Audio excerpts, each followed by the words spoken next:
Biography and Memoir, Hindi Book Summary, Episode 2, Becoming Beauvoir, A Life, written by Kate Kirkpatrick. Introduction. Becoming Beauvoir Book Summary. Simone de Beauvoir की अनकही कहानी जिसने आधुनिक नारीवाद को हमेशा के लिए बदल दिया। एक क्रांतिकारी सफर। क्या आपको लगता है कि आप सिमोन द बुवार की सच्ची कहानी जानते हैं? फिर से सोचिए। ज़्यां पॉल सार्त्र की परछाई के पीछे छुपी थी एक अद्भुत दिमाग जिसने आधुनिक नारीवाद की नींव रखी, लेकिन सालों तक उनके जीनियस को उनके प्रसिद्ध साथी के विचारों की बस एक झलक मानकर नकार दिया गया। 1949 में बुवार ने समाज पर जैसे बम गिरा दिया। उनकी किताब द सेकंड सेक्स ने सिर्फ हलचल नहीं मचाई, बल्कि सदियों पुराने सोच विचार को पूरी तरह तोड़ दिया कि महिलाओं की दुनिया में क्या जगह होनी चाहिए। ये कोई आम किताब नहीं थी, ये ऐसा अलार्म था जो यूनिवर्सिटी की क्लासरूम से लेकर टीवी स्क्रीन तक गूंजा और अखबारों में तीखी बहसें छेड़ दी। लेकिन यहाँ एक ऐसा ट्विस्ट है जो आपको चौंका देगा। नारीवादी क्रांति की शुरुआत करने और अनगिनत महिलाओं को उनके अधिकारों के लिए लड़ने की प्रेरणा देने के बावजूद बुवार की अपनी बौद्धिक विरासत को लगातार चुनौती दी गई। आलोचक यही कहते रहे कि वो बस सार्त्र की परछाई थीं और उनके विचार उधार के थे। अब सच्चाई के लिए तैयार हो जाइए जो आखिरकार सामने आ रही है। केट किर्कपैट्रिक की नई बायोग्राफी एक अलग ही कहानी बताती है। ये साबित करती है कि बुवार सिर्फ सार्त्र के साथ कदम मिलाकर चलने वाली नहीं थी, वो अपने ही रास्ते पर चल रही थी। उनके विचार न तो सार्त्र के रीमेक थे और न ही उनसे प्रभावित। वो पूरी तरह से अलग, मजबूत और बिल्कुल मौलिक थे। अब सुनिए कहानी और भी दिलचस्प क्यों है। जब पूरी दुनिया उनकी और सार्त्र की रिलेशनशिप पर नजरें गड़ाए बैठी थी, तब बुवार चुपचाप एक ऐसा दार्शनिक ढांचा तैयार कर रही थी जिसने जेंडर, आज़ादी और इंसानी स्वभाव के बारे में सोचने के तरीके को हमेशा के लिए बदल दिया। उनकी जिंदगी सिर्फ किसी की पार्टनर बनने की नहीं थी, वो खुद एक क्रांतिकारी विचारक थी। ये सिर्फ एक और बायोग्राफी नहीं है, ये एक ऐसी महिला के दिमाग में झांकने का मौका है जिसने समाज के हर उस नियम पर सवाल उठाया जिसे सही मान लिया गया था। आपको पता चलेगा कि उनके विचार कैसे विकसित हुए, उनकी असली जड़ें क्या थीं और क्यों वो आज भी इतने प्रासंगिक हैं। और जो चीज़ आपको इस वीडियो से बांधे रखेगी वो ये है कि हम उन छुपी हुई बातों का पर्दाफाश करेंगे जिन्होंने बुवार के विचारों को आकार दिया। हम दिखाएंगे कि उनके और सार्त्र के विचारों में क्या असल अंतर थे और क्यों उनका काम आज भी समाज में हलचल मचाता है। इस मौके को हाथ से जाने मत दीजिए। सिमोन द बुवार की असली कहानी को जानिए, वो महिला जिसकी अद्भुत सोच और गजब की स्वतंत्रता ने हमारी दुनिया को बदल दिया। ये वो कहानी है जिसे आपको जानने से रोका गया, और एक बार जब आप इसे सुन लेंगे तो आप नारीवाद, दर्शन या स्वतंत्र सोच की ताकत को नए नजरिए से देखेंगे। और हाँ, आखिर तक बने रहिए। आपको पता चलेगा कि बुवार के विचार कैसे आपके जीवन को गुपचुप तरीके से प्रभावित कर चुके हैं, चाहे आपको पता हो या ना हो। Chapter 1, becoming beauvoir book summary. Simone de Beauvoir एक गलत समझी गई बौद्धिक प्रतिभा। सिमोन द बुवार एक असाधारण फ्रेंच दार्शनिक थीं, जिन्हें अक्सर उनके प्रसिद्ध साथी ज़्यां पॉल सार्त्र की परछाई में देखा गया। दशकों तक समाज ने उनके बौद्धिक योगदान को न केवल कमतर आंका बल्कि गलत तरीके से पेश किया। 20वीं सदी के मध्य में लोग स्वतंत्र महिलाओं को समझने में संघर्ष कर रहे थे। बुवार एक बेहतरीन विचारक थीं, जिन्होंने इन सामाजिक मान्यताओं को चुनौती दी। वो सिर्फ सार्त्र की साथी नहीं थीं, बल्कि खुद अपने आप में एक क्रांतिकारी दार्शनिक थीं। उनकी छात्र, डायरी और व्यक्तिगत पत्र एक जटिल स्वतंत्र महिला की झलक दिखाते हैं। आम धारणा के विपरीत बुवार कभी भी दब्बू या सहमति देने वाली महिला नहीं थी। उन्होंने कई दार्शनिक विचार स्वतंत्र रूप से विकसित किए, जिनका श्रेय बाद में सार्त्र को दिया गया। उदाहरण के लिए, उनके शुरुआती दार्शनिक लेखन में अपने लिए होना और दूसरों के लिए होना जैसे जटिल विचारों का उल्लेख था। ये अवधारणाएं सार्त्र की प्रसिद्ध कृति बीइंग एंड नथिंगनेस से पहले की है। उनके बौद्धिक योगदान गहरे और मौलिक थे, फिर भी उनके कौशल को लगातार समाज द्वारा नजरअंदाज किया गया। उन्हें नोट्रे डेम द सार्त्र यानी सार्त्र की हमारी महिला कहकर बुलाया गया, जो उनके अस्तित्व को सार्त्र के जीवन के सहायक किरदार तक सीमित कर देता था। द न्यूयॉर्कर ने उन्हें सबसे खूबसूरत अस्तित्ववादी कहकर उनकी बौद्धिक क्षमताओं को पूरी तरह नजरअंदाज कर दिया। उनकी प्रेम जीवन भी जितनी जटिल थी उतनी ही गलत तरीके से प्रस्तुत की गई। हालांकि सार्त्र उनके प्रमुख बौद्धिक साथी थे, लेकिन वो उनके एकमात्र महत्वपूर्ण रोमांटिक साथी नहीं थे। उन्होंने फिल्म मेकर क्लॉड लांजमन के साथ एक खास रिश्ता साझा किया। लांजमन एकमात्र ऐसे व्यक्ति थे जिन्हें बुवार ने अंतरंग रूप से संबोधित किया। बुवार के साथ किए गए व्यवहार ने उस समय की गहरी जड़ें जमाए हुए लिंग भेद को उजागर किया। वो एक असाधारण दिमाग और अद्वितीय स्वतंत्रता रखने वाली महिला थीं। ऐसी खूबियां जो समाज को असहज और चुनौतीपूर्ण लगती थी। हाल के वर्षों में उनके असली जीनियस को उजागर करने वाले शोध सामने आए हैं। विद्वान अब बुवार को अस्तित्ववाद और नारीवादी विचारधारा में महत्वपूर्ण योगदान देने वाली अग्रणी दार्शनिक के रूप में पहचान रहे हैं। उनकी कहानी इस बात की ताकतवर याद दिलाती है कि कैसे सामाजिक पूर्वाग्रह असली बौद्धिक प्रतिभा को धुंधला कर सकते हैं।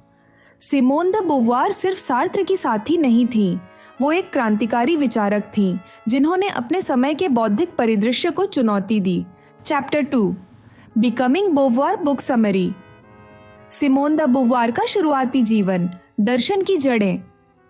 सिमोन द बुवार का जन्म 1908 में पेरिस के एक उच्च मध्यम वर्गीय परिवार में हुआ था। उनका बचपन बौद्धिक जागरूकता और दार्शनिक खोजबीन का एक अनोखा सफर था। बचपन में बुवार को अपने परिवार की देहाती संपत्तियों पर घूमना फिरना बेहद पसंद था। वो एक तेज तर्रार छात्रा थी जो जल्दी ही अपनी अलग पहचान बनाने लगी। उनके पिता ने गर्व से कहा था, सिमोन मर्दों की तरह सोचती है, एक बयान जो उस दौर के लिंग भेद को साफ दिखाता है। उनके परिवार के धार्मिक दृष्टिकोण ने उनकी बौद्धिक समझदारी पर गहरा असर डाला। उनकी माँ एक कट्टर कैथोलिक थीं, जबकि उनके पिता एक नास्तिक।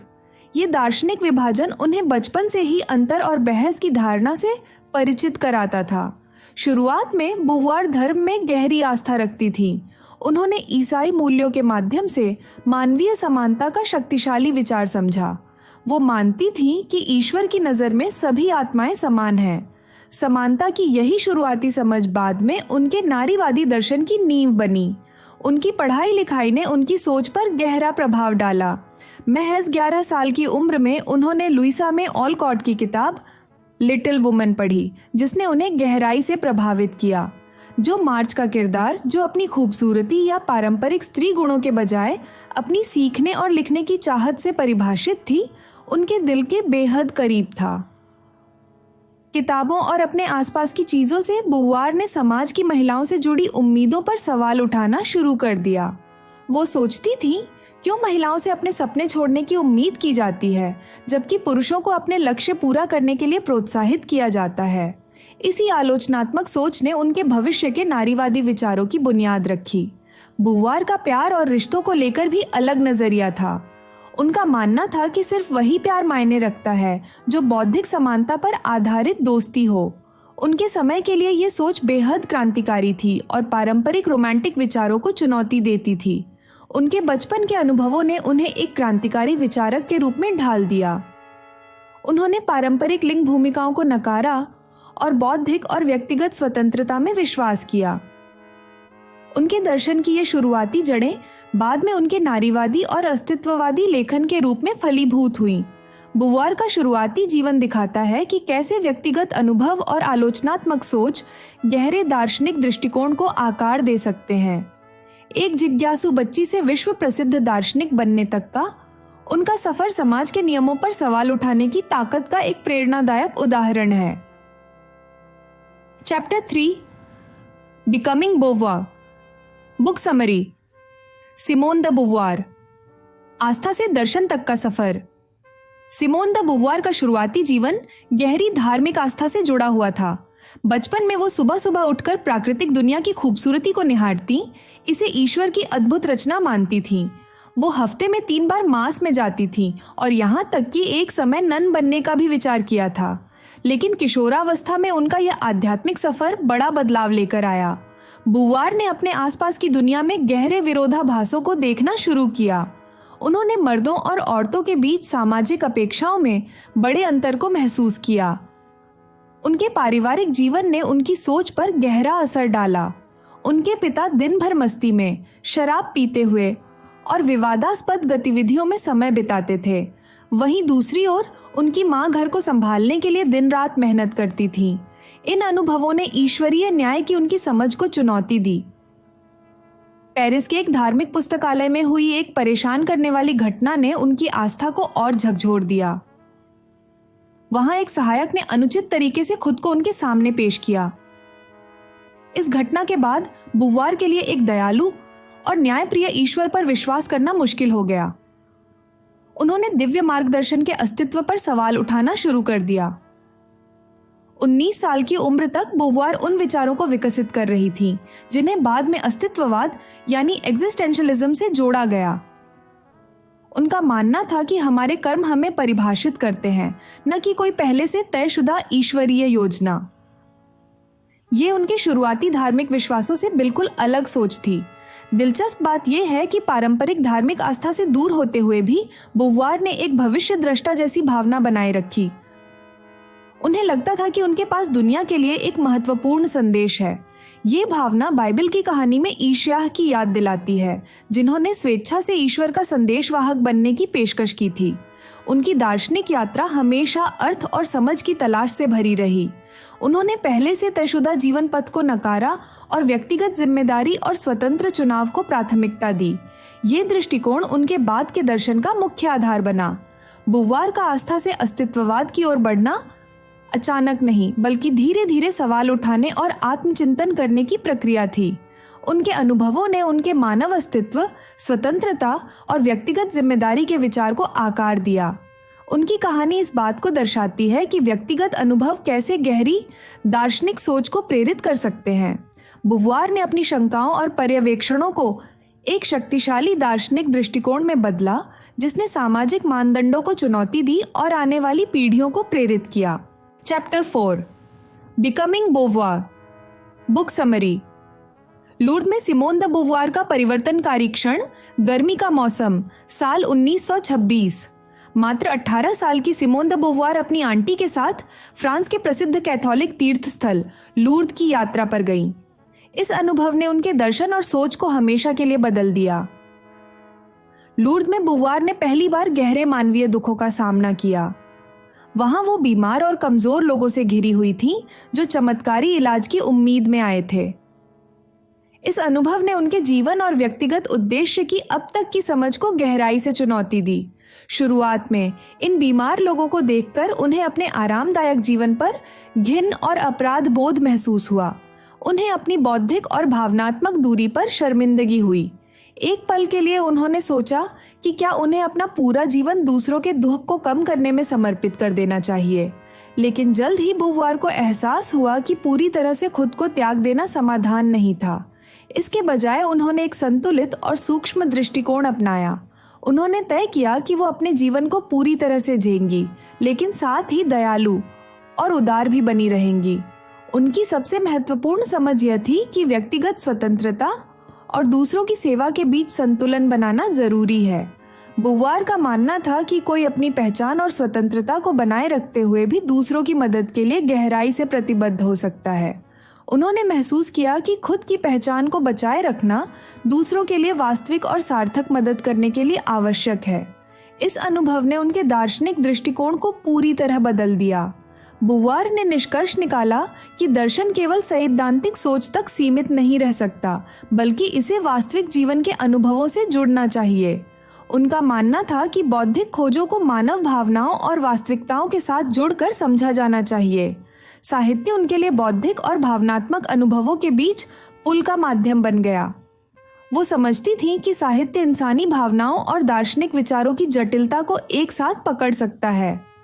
इस प्रेरणा से बुवार ने एक 68 पन्नों का उपन्यास लिखा, जिसका नाम था टेंटेटिव एग्जिस्टेंस, यानी अस्तित्व का प्रयास। यह शुरुआती रचना उनके उभरते हुए दार्शनिक विचारों को दर्शाती थी, मानव अस्तित्व, व्यक्तिगत स्वतंत्रता और सामाजिक जिम्मेदारी के बारे में।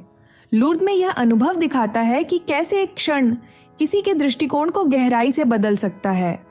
बुवार ने दुख के इस आमने सामने के अनुभव को एक परिष्कृत दार्शनिक दृष्टिकोण में बदल दिया, जो व्यक्तिगत विकास, सहानुभूति और जीवन के साथ सार्थक जुड़ाव पर केंद्रित था। यह परिवर्तनकारी अनुभव उनके नारीवादी और दार्शनिक लेखन को आने वाले वर्षों में लगातार प्रेरित करता रहा। यह उनकी उस अनोखी क्षमता को उजागर करता है जिससे वो व्यक्तिगत अनुभवों को गहरी बौद्धिक समझ में बदल देती थीं। Chapter 5 becoming Beauvoir. Book summary. Simone de Beauvoir, एक असाधारण बौद्धिक यात्रा। सिमोन द बुवॉर का शैक्षणिक जीवन शुरू से ही उनकी अद्भुत प्रतिभा और दृढ़ संकल्प से भरा था। दर्शन और गणित में बेकलॉरिएट परीक्षा में शानदार प्रदर्शन के बाद उन्होंने प्रतिष्ठित सोरबोन विश्वविद्यालय से दर्शन शास्त्र में डिग्री हासिल की। उनका अंतिम लक्ष्य था चुनौतीपूर्ण एग्रीगेशन परीक्षा की तैयारी करना, जो उन्हें शिक्षण के लिए योग्य बनाएगी।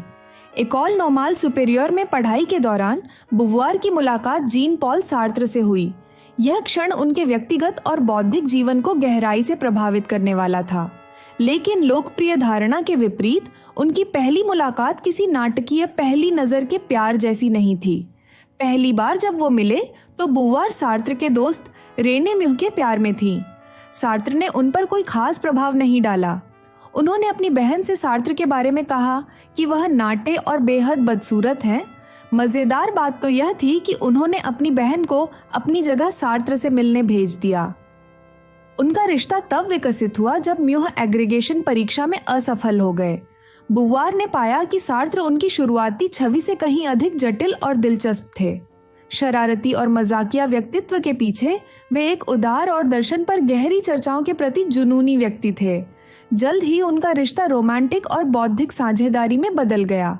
बुवॉर ने सार्त्र को मेरे विचारों का बेजोड़ साथी कहा, लेकिन उनका रिश्ता कभी भी एकतरफा या साधारण नहीं था। बुवॉर की निजी डायरियां इस बात को उजागर करती हैं कि यह रिश्ता कहीं अधिक जटिल और संतुलित था। बुवॉर सार्त्र के अधीन नहीं थीं। वो आत्मविश्वासी और आलोचनात्मक थीं, यहाँ तक कि उन्होंने सार्त्र के शुरुआती निबंधों को असावधान कहा। उनके कई दार्शनिक विचार जो बाद में सार्त्र से जोड़े गए वास्तव में उनकी गहन बौद्धिक चर्चाओं से उपजे थे। उनकी अद्भुत बौद्धिक क्षमता का प्रमाण है कि सिर्फ 21 साल की उम्र में बुवॉर एग्रीगेशन परीक्षा पास करने वाली सबसे कम उम्र की व्यक्ति बनी। सार्त्र भी उसी साल पास हुए, लेकिन वो 24 के थे और पहले असफल हो चुके थे। उनका रिश्ता सच्ची बौद्धिक साझेदारी का उदाहरण था। उन्होंने एक दूसरे के विचारों को चुनौती दी, प्रेरित किया और सम्मान दिया। बुवॉर सार्त्र की हर मायने में बराबर थीं, एक शानदार दार्शनिक, गहरी सोच रखने वाली आलोचक और स्वतंत्र महिला। उनकी कहानी पारंपरिक रिश्ते की परिभाषा को चुनौती देती है। वे सिर्फ एक प्रसिद्ध जोड़ी नहीं थे, बल्कि दो असाधारण बुद्धिजीवी थे, जिन्होंने अपनी व्यक्तिगत प्रतिभा और सहयोगात्मक दृष्टिकोण से 20वीं सदी के दार्शनिक विचारों को गहराई से प्रभावित किया। बुवॉर की यात्रा यह दिखाती है कि कैसे बौद्धिक जुनून, आलोचनात्मक सोच और आपसी सम्मान एक ऐसा साझेदारी निर्माण कर सकते हैं जो पारंपरिक रिश्तों से परे जाती है और परिवर्तनकारी बन जाती है। Chapter 6 becoming Beauvoir. Book summary. Simone de Beauvoir और सार्त्र, एक जटिल प्रेम कहानी। 1929 में सिमोन द बुवॉर और जीन पॉल सार्त्र ने एक ऐसा रिश्ता शुरू किया जो पारंपरिक रोमांटिक मान्यताओं को चुनौती देता था। मेरिन्याक में अपने पारिवारिक एस्टेट पर गर्मियों के दौरान उन्होंने अपने रिश्ते के अनूठे नियम तय किए। उन्होंने ओपन रिलेशनशिप का फैसला किया जो स्वतंत्रता और आत्माभिव्यक्ति पर आधारित था। इस असामान्य व्यवस्था का मतलब था कि वे एक समय में एक से अधिक लोगों से प्यार कर सकते थे। बुवॉर इस विचार से रोमांचित थीं, क्योंकि वे मानती थीं कि व्यक्तिगत स्वतंत्रता सबसे महत्वपूर्ण है। उनका रिश्ता बौद्धिक जुड़ाव और आपसी समझ पर टिका था। वे घंटों तक दर्शन, साहित्य और जीवन के प्रति अपने दृष्टिकोण पर चर्चा करते थे। उन्होंने एक दूसरे से पूर्ण भावनात्मक एकांतिकता यानी इमोशनल एक्सक्लूसिविटी की उम्मीद नहीं की। उनके रिश्ते की पहली बड़ी परीक्षा तब आई जब वे ओल्गा कोजाकोविच से मिले, जो 19 साल की एक प्रतिभाशाली छात्रा थी। बुवॉर और सार्त्र दोनों ही उसकी बुद्धिमत्ता से प्रभावित थे। तीनों ने साथ समय बिताना शुरू किया और जल्द ही उनके खुले रिश्ते की जटिलताएं सामने आने लगीं। इस दौरान अप्रत्याशित भावनाएं उभर कर आईं। बुवॉर सार्त्र के ओल्गा के प्रति बढ़ते लगाव से असहज महसूस करने लगीं। दूसरी ओर सार्त्र परेशान हो गए जब ओल्गा ने किसी और को प्रेमी बना लिया। इन अनुभवों ने उनके मुक्त प्रेम यानी फ्री लव्स के आदर्शवादी दृष्टिकोण को चुनौती दी। आने वाले वर्षों में उन्होंने कई महिला छात्रों के साथ संबंध बनाए रखे। उनका मानना था कि ये रिश्ते आपसी सहमति और स्वतंत्रता पर आधारित थे, लेकिन इस दृष्टिकोण ने उन प्रभावशाली शक्ति संतुलनों यानी पावर डायनामिक्स को अनदेखा कर दिया जो उनके जैसे प्रतिष्ठित व्यक्तित्वों और उनके युवा साझेदारों के बीच मौजूद थे। उनके रिश्ते का एक अंधेरा पक्ष भी था। जबकि वे अपने साझेदारों को स्वतंत्रता प्रदान करने का दावा करते थे, वे अक्सर बौद्धिक और सामाजिक प्रभाव का उपयोग करते थे। यह शक्ति असंतुलन बाद में उनके चरित्र पर सवाल उठाने का कारण बना। बुवार ने सीखा कि रिश्ते बेहद नाजुक होते हैं और उन्हें सावधानी पूर्वक संभालने की जरूरत होती है। उनका आजीवन साथ यह दिखाता है कि गैर पारंपरिक रिश्ते टिकाऊ हो सकते हैं, लेकिन इसके लिए गहरे भावनात्मक प्रयास और समायोजन की आवश्यकता होती है। उनका प्रेम दृष्टिकोण उस समय के लिए क्रांतिकारी था। उन्होंने पारंपरिक एकांगी यानी मोनोगमस अपेक्षाओं को खारिज कर दिया और व्यक्तिगत स्वतंत्रता और बौद्धिक जुड़ाव को पारंपरिक रोमांटिक सीमाओं से ऊपर रखा। हालांकि इन जटिलताओं के बावजूद उनका रिश्ता एक गहरा बौद्धिक और भावनात्मक जुड़ाव बना रहा। उन्होंने एक दूसरे के काम का समर्थन किया, विचारों को चुनौती दी और जीवन भर एक गहरी कनेक्शन बनाए रखी। उनकी कहानी यह दिखाती है कि सचमुच समान और मुक्त संबंध बनाना कितना चुनौतीपूर्ण हो सकता है। यह दर्शाता है कि व्यक्तिगत आदर्शों को वास्तविक जीवन की भावनात्मक परिस्थितियों में लागू करना कितना कठिन हो सकता है। Chapter 7 becoming Beauvoir. Book summary. Simone de Beauvoir. Sartre के दार्शनिक दृष्टिकोण को चुनौती देना। 1943 में जीन पॉल सार्त्र ने बीइंग एंड नथिंगनेस प्रकाशित की, जो उनकी बौद्धिक प्रतिष्ठा को स्थापित करने वाला एक महत्वपूर्ण दार्शनिक कार्य था। हालांकि बुवार और सार्त्र ने कई दार्शनिक विचार साझा किए, बुवार उनकी अस्तित्ववादी विचारधारा के एक अहम पहलू से असहमति रखती थी। सार्त्र ने दो महत्वपूर्ण अवधारणाएं पेश की, फैक्टिसिटी और ट्रांसेंडेंस। फैक्टिसिटी हमारे वे गुण हैं जो हमारे नियंत्रण से बाहर है, जैसे हमारा लिंग, त्वचा का रंग, जन्म स्थान और पारिवारिक पृष्ठभूमि। दूसरी ओर ट्रांसेंडेंस हमारे उन गुणों को पार करने की क्षमता है जो पहले से तय हैं। सार्त्र का मानना था कि मनुष्य हमेशा अपनी परिस्थितियों को पार कर सकता है। उनका तर्क था कि लोग कभी भी अपनी अंतर्निहित विशेषताओं तक सीमित नहीं होने चाहिए। उदाहरण के लिए उन्होंने कहा कि एक वेटर को केवल अपनी नौकरी से परिभाषित नहीं किया जाना चाहिए, वह खुद को अलग तरीके से परिभाषित करने का चुनाव कर सकता है। बुवार ने इस दृष्टिकोण को बहुत सरल और वास्तविकता से परे माना। उन्होंने इस धारणा को चुनौती दी और वास्तविक दुनिया की जटिलताओं को रेखांकित किया। उन्होंने पूछा, उन लोगों का क्या जो व्यवस्था द्वारा शोषण का सामना कर रहे हैं? क्या 1930 के दशक के यूरोप में एक यहूदी व्यक्ति आसानी से अपनी खतरनाक परिस्थितियों को पार कर सकता था? उनकी आलोचना शक्ति यानी पावर की अवधारणा पर केंद्रित थी। हर किसी के पास अपनी नियति चुनने के समान अवसर नहीं होते। एक ऐसे महिला की कल्पना कीजिए जो किसी हारेम जैसी दमनकारी व्यवस्था में है। उसके पास स्वतंत्रता की बहुत सीमित संभावनाएं होंगी, जबकि सामाजिक आजादी वाले किसी व्यक्ति के विकल्प कहीं अधिक होंगे। अपने निबंध पायरस एंड सिनेयस और एथिक्स ऑफ एम्बिग्यूटी के माध्यम से बुवार ने मानव स्वतंत्रता की एक अधिक गहन समझ पेश की।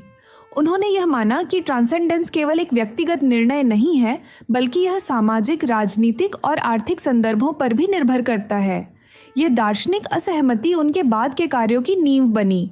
बुवार ने दिखाया कि व्यक्तिगत स्वतंत्रता जटिल है और यह प्रणालीगत शक्ति संरचनाओं से गहराई से प्रभावित होती है।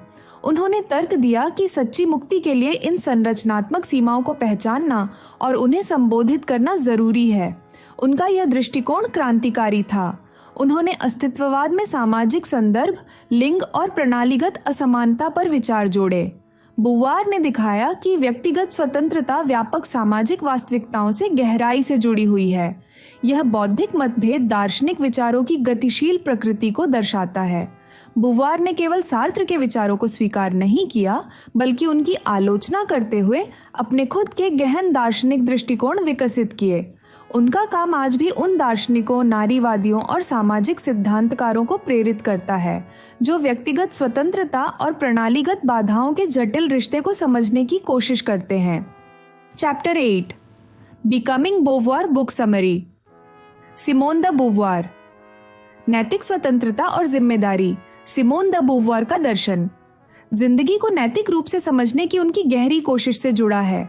उनके पार्टनर जीन पॉल सार्त्र जहां सिर्फ इंडिविजुअल फ्रीडम पर ज्यादा फोकस करते थे, वहीं बोवॉर ने इस बात पर ध्यान दिया कि हमारे काम दूसरों पर कैसे असर डालते हैं।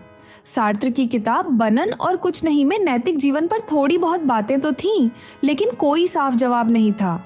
वे इस बात को ठीक से समझा नहीं पाए कि छोटी छोटी व्यक्तिगत आदतों और बड़े दुनिया बदलने वाले फैसलों में असली फर्क क्या है। बोवॉर ने इस कमी को समझा और इसे सुलझाने की कोशिश की। अपनी पिरस एंड सिनियस नाम की निबंध में उन्होंने इतिहास से एक उदाहरण लिया। इसमें एक राजा और उसके सलाहकार की बातचीत दिखाई गई, जिसमें राजा दुनिया जीतने की प्लानिंग कर रहा है।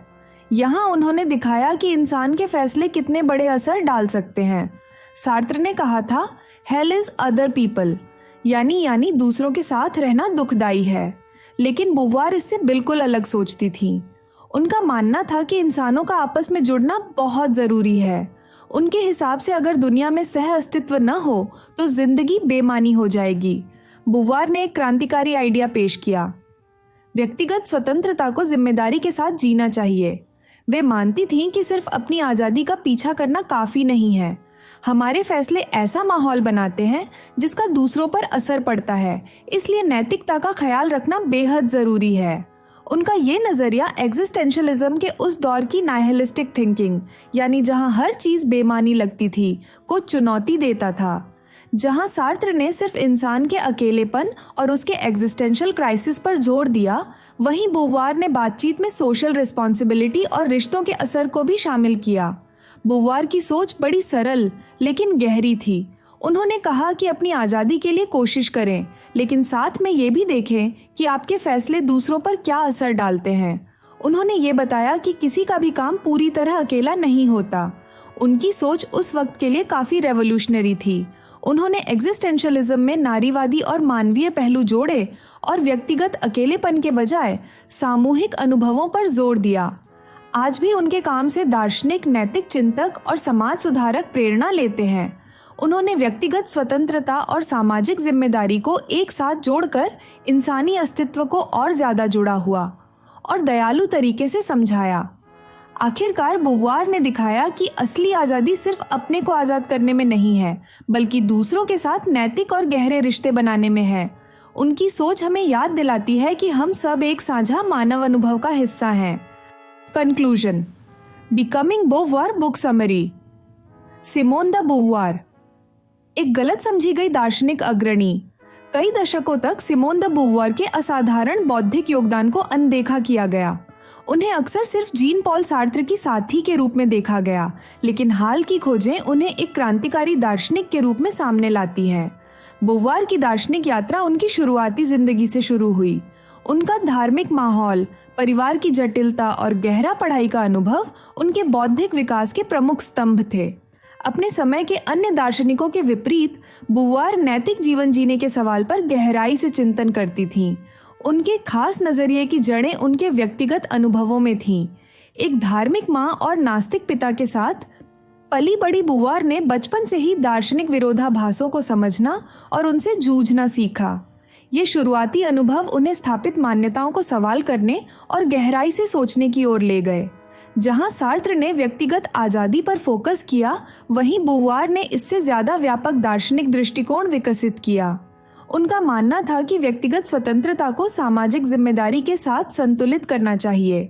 उन्होंने अपने कामों में दिखाया कि व्यक्ति के फैसले का असर सामूहिक मानव अनुभवों पर पड़ता है। नई रिसर्च से पता चला है कि उनके विचार कितने मौलिक थे। पुराने विचारों के विपरीत बोवॉर सिर्फ सार्त्र की छाया नहीं थी। कई ऐसे दार्शनिक विचार जिन्हें पहले सार्त्र से जोड़ा गया था, दरअसल बोवॉर की लिखावटों और चर्चाओं से निकले थे। उनके दर्शन का केंद्र मानव रिश्तों और नैतिक जीवन को समझना था। उन्होंने कहा कि असली स्वतंत्रता दूसरों के प्रति विचारशीलता से जुड़ी है। सार्त्र के व्यक्तिगत सोच वाले दृष्टिकोण के विपरीत बुवार ने आपसी जुड़ाव और जिम्मेदारी पर जोर दिया।